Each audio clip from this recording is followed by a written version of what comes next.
ଏକ ସମୟରେ ଏକ ପାହାଡ଼ ପଛପଟେ ଗୋଟିଏ ମନ୍ଦ ଉଦ୍ଦେଶ୍ୟରେ ଗୋଟିଏ ସାପ ରହୁଥିଲା। ସେ ବହୁତ ବୁଢ଼ା ହେଇଗଲାଣି। ଖାଦ୍ୟ ଅଭାବରୁ ସେ ବହୁତ ଦୁର୍ବଳ ହେଇଗଲାଣି।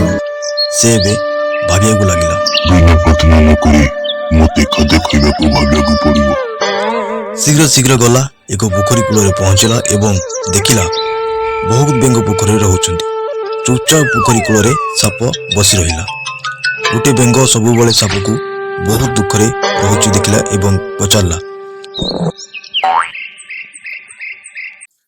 ସାପ ମହାରାଜ, ଆପଣ ଆମକୁ ଦେଖିଲା କ୍ଷଣ ସାଙ୍ଗେ ସାଙ୍ଗେ ଖାଇଦିଅନ୍ତି, କିନ୍ତୁ ଆଉ ଶିକାର କରୁନାହାନ୍ତି ଯେ? ହଁ ବନ୍ଧୁ, କାଲି ରାତିରେ ବଣରେ ଏକ ବ୍ରାହ୍ମଣ ପୋକ କାମୁଡ଼ି ଦେଇଥିଲି। ସେ ବ୍ରାହ୍ମଣ ମୋତେ ରାଗରେ ଅଭିଶାପ ଦେଲା, ତତେ ଏବେଠୁ ଶିକାରୀମାନଙ୍କୁ ପୁରା ଜୀବନ ସେବା କରିବାକୁ ପଡ଼ିବ। ସେ ଯାହା ଖାଇବାକୁ ଦେବେ ସେତିକିରେ ତମେ ଜୀବନ ବଞ୍ଚାଇବ। ଏହି କାରଣରୁ ମୁଁ ତୁମର ସେବା କରିବାକୁ ଆସିଛି। ବହୁତ ଶୀଘ୍ର ଏହି କାରଣ ବେଙ୍ଗ ରାଜାଙ୍କ ପାଖରେ ପହଞ୍ଚିଲା। ସେ ସାପ ପାଖକୁ ଗଲା ଏବଂ ପଚାରିଲା, ଯାହା ସବୁ କହୁଛନ୍ତି ସତ କଥା କି? ଚାଲାକି ସାପ ବେଙ୍ଗରାଜକୁ ପୁରା ବିଶ୍ୱାସ କରିଦେଲା। ଯାହା ସବୁ କହୁଥିଲେ ତାହା ବିଲକୁଲ ସତ କଥା। ବିଶ୍ୱାସ କରି ଚାଲାକି ସାପର ପିଠି ଉପରେ ଚଢ଼ିଗଲା। ଏହା ସବୁ ଦେଖି ବେଙ୍ଗରାଜ ପରି ସବୁ ବେଙ୍ଗ ସାପର ପିଠିରେ ଚଢ଼ିଗଲେ। ସାପର ବିଶ୍ୱାସ ଉପରେ ଖୁସିର ଠିକଣା ରହିଲାଣି। ସାପ ବେଙ୍ଗମାନଙ୍କୁ ପିଠିରେ ବସାଇ ଧୀରେ ଧୀରେ ଚାଲିଲା। ବେଙ୍ଗରାଜ ଆଗରେ ବସି ପଚାରିଲା, ବନ୍ଧୁ, ଆଗବେଳେ ତମେ ଶୀଘ୍ର ଚାଲୁଥିଲ, ଏବେ କାହିଁକି ଧୀରେ ଚାଲୁଛ? କାରଣ କଣ? ମୋ ପାଖରେ ଖାଇବା ପାଇଁ କିଛି ନାହିଁ, ଚାଲାକି ସାପ ଦୁଃଖରେ କହିଲା। ମୁଁ ଶୀଘ୍ର ଚାଲିବାକୁ ବହୁତ ଦୁର୍ବଳ ମନେ କରୁଛି।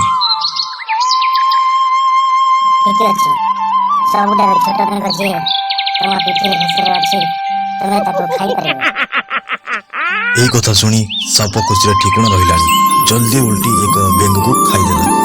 ଏହିପରି ସବୁବେଳେ ବେଙ୍ଗରାଜ ସାପର ପିଠିରେ ଚଢ଼ନ୍ତି ଏବଂ ଶେଷରେ ସାପକୁ ଗୋଟେ ବେଙ୍ଗକୁ ଖାଇବାକୁ କହିଦିଅନ୍ତି। ଏହିପରି ବହୁତ ଦିନ ବିତିଗଲା।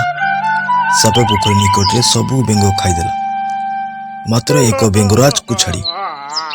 ଆରେ, ଏହିପରି କଥା ବେଙ୍ଗରାଜ ମଧ୍ୟ ଜାଣିନଥିଲା। ତା ପରଦିନ ବେଙ୍ଗରାଜ ସାପର ପିଠିରେ ବୁଲିବାକୁ ଲାଗିଲା।